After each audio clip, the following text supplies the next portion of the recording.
به نام خداوند بخشنده مهربان. سلام به همه دانش آموزان پایه هفتم. به درسونه خوش اومدین. حیدری هستم، مدرس درس ریاضی. موضوع این جلسه در مورد مجموعه اعداد صحیحه. بچه‌ها، اولین مجموعه اعدادی که کشف شد مجموعه اعداد طبیعی بودن. اعدادی که ما برای شمارش ازش استفاده می‌کنیم. 1، 2، 3 و چون تعدادش خیلی زیاد و ادامه داره 3 تا نقطه میذاریم، یعنی و غیره، ادامه داره. مجموعه اعداد طبیعی رو با حرف انگلیسی N نشون میدن و کنارش یه خط میکشن تا نشون دهنده مجموعه باشه. بعدها دانشمندا عدد 0 رو کشف کردن. 0 رو به مجموعه اعداد طبیعی اضافه کردن و اسمش رو گذاشتن اعداد حسابی. اعداد حسابی یه 0 بیشتر از اعداد طبیعی داره و چون تعدادش زیاده 3 نقطه میذاریم که ادامه داره. بعدها دانشمندا اعداد منفی رو کشف کردن. اومدن اعداد منفی رو به اعداد حسابی اضافه کردن و اسمش رو گذاشتن اعداد صحیح. توی مجموعه اعداد صحیح 0 و 100 سمت راست اعداد مثبت ها رو می نویسن و چون ادامه داره 3 نقطه و سمت چپ اعداد منفی رو می نویسن.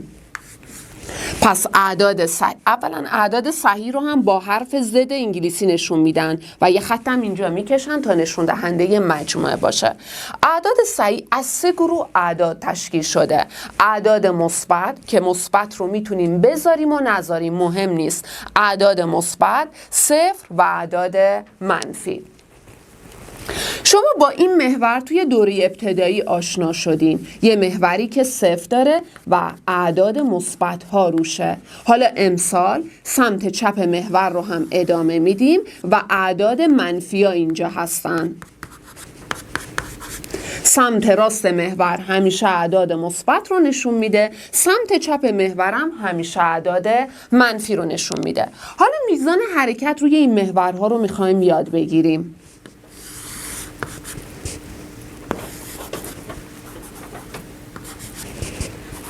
خب بچه ها نگاه کنین، میزان حرکت رو میخواییم بشماریم. میزان حرکت نگاه کنین، 1، 2 می نویسیم 2، اما علامت چی؟ چون جهت فلش برای تعیین علامت به جهت فلش نگاه کنین. جهت فلش منفی رو نشون میده، یعنی میگه منفی رو انتخاب کن، پس براش علامت منفی رو انتخاب میکنیم. خب میزان حرکت رو میشماریم، 1، 2، 3 رو می نویسیم، اما جهت فلش مثبت رو نشون میده، پس براش علامت مثبت رو میذاریم.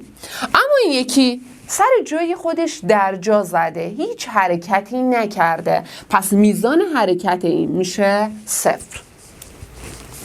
اما بچه ها مقایسه اعداد، چند تا اعداد می نویسم، میخوام اینا رو با هم مقایسه کنیم.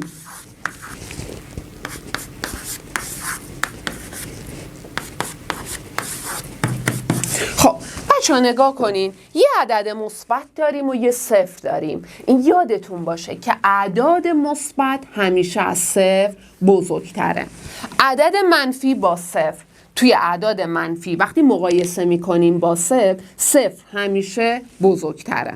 2 تا عدد داریم، مثبت منفی. مثبت ها همیشه از منفی ها بزرگترن، پس یه جمع‌بندی میکنیم، مثبت ها از 0 بزرگترن، 0 از منفی ها بزرگتره، مثبت ها از منفی بزرگتره.